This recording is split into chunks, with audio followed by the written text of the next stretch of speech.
បាទគោរពនឹងជំរាបសួរពុកម៉ែបងប្អូនទាំងអស់គ្នាបាទហ្នឹងហើយពិសេសទៀតហើយបាទប្រភេទជុំក្រឡង់លក្ខណៈដាំបាទហ្នឹងហើយលំអនៅមុខផ្ទះលំអនៅទីកន្លែងយើងលក់ដូរបាទ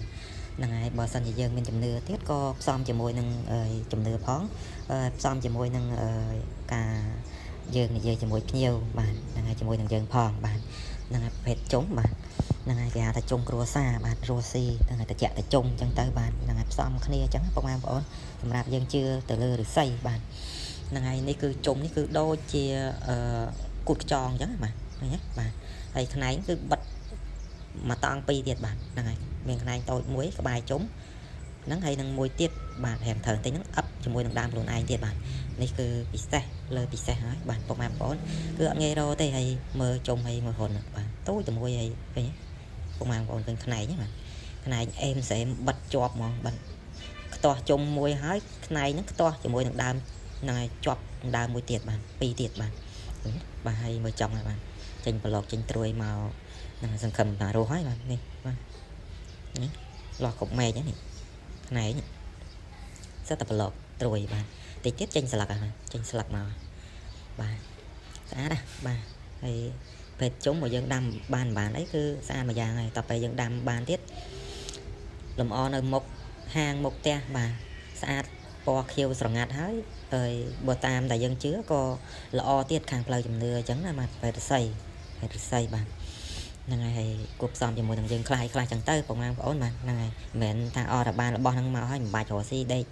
ចាំតាលុយធ្លាក់ចាំតានេះមកគឺអត់ទេបាទហ្នឹងហើយមើលថាចិនក៏គេមានជំនឿខាងបែបរបស់គេដែរបាទហ្នឹងហើយអញ្ចឹងយើងជឿតាមបែបរបស់យើងចេះតែផ្សំគ្នាទៅបងប្អូនបាទផ្សំគ្នាទៅយើងខ្លះគេខ្លះចឹងទៅបាទហើយសិលអីយើងដាក់ដុតធូបយើងសែនអីទិញទួចអីចឹងទៅបាទហ្នឹងហើយទៅតាមជំនឿរបស់យើងបាទហ្នឹងហើយហើយតម្រាំបានកោះដាំចេះគឺមានការលំបាកខ្លះដែរបាទយើងត្រូវកោះឲ្យបានរឹសរាងច្រើនបាទពេលខ្លះទៅជុំហ្នឹងគឺរាងជ្រៅទៅយើងពិបាកនឹងកោះយកដែរបាទហ្នឹងហើយតម្រាំមកបានមកមួយនេះគឺมันងាយទេបាទมันងាយដែរទេបាទមិនមែនយើងកាត់យកអាហ្នឹងអត់អីទេនៅលើប៉ុន្តែយើងកោះបាទយើងកោះយកគល់យករឹសអញ្ចឹងទៅរាងលំបាកដែរបាទហ្នឹងហើយអញ្ចឹងអរគុណច្រើនបាទចំពោះវីដេអូមានតែប៉ុណ្្នឹងទេពុកម៉ែបងប្អូនអរគ្នាបាទហ្នឹងហើយទស្សនាមើលទៅបាទនេះស្អាតណាស់បាទហើយទេពល្មមបាទហ្នឹងហើយទេពទេបាទគ្រប់នឹងជំរាបសួរពុកម៉ែបងប្អូនទាំងអស់គ្នាបាទនេះបាទបានមកកំសាន្តព្រៃឫស្សីទៀតហើយពុកម៉ែបងប្អូនបាទហ្នឹងហើយក៏ជួបនៅប្រភេទឫស្សីជុំបាទហ្នឹងហើយបើនិយាយទៅបើយើងអាចកោះបានគឺលក្ខណៈយើងយកដាំបាទព្រោះដើមរាងនៅខ្ចីដែរបាទហ្នឹងនៅខ្ចីល្មមដាំបើថាដើមចាស់យើងរាងបាក់ដែរតែនេះគឺដើមនៅខ្ចីបាទហ្នឹងនៅខ្ចីចឹងទៅគឺអាចកោះយកទៅដាំបានបើសិនជាកោះបានបាទហើយចាំមើលសិនបាទចាំមើលតើកោះហ្នឹងយ៉ាងម៉េចយ៉ាងម៉ានឹងថតជូនពុកម៉ែបងប្អូនជាបន្តបាទរងចាំតាមដានទស្សនាបាទ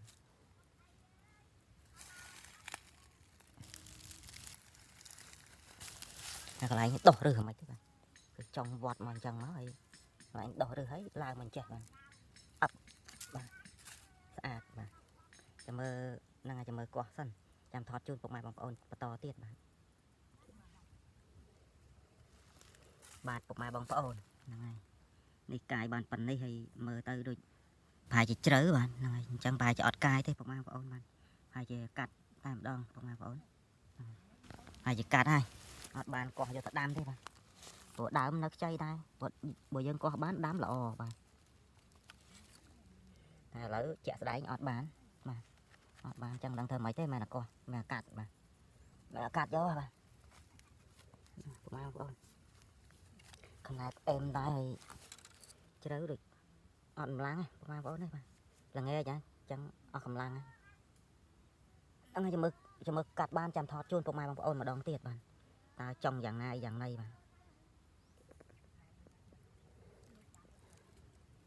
បាទនេះបងប្អូនបាទកាត់បានហើយដើមធំដែរបាទឥឡូវយើងដាំអត់កើតធ្វើម៉េចមានតែកាត់នេះពុកម៉ែបងប្អូនបាទ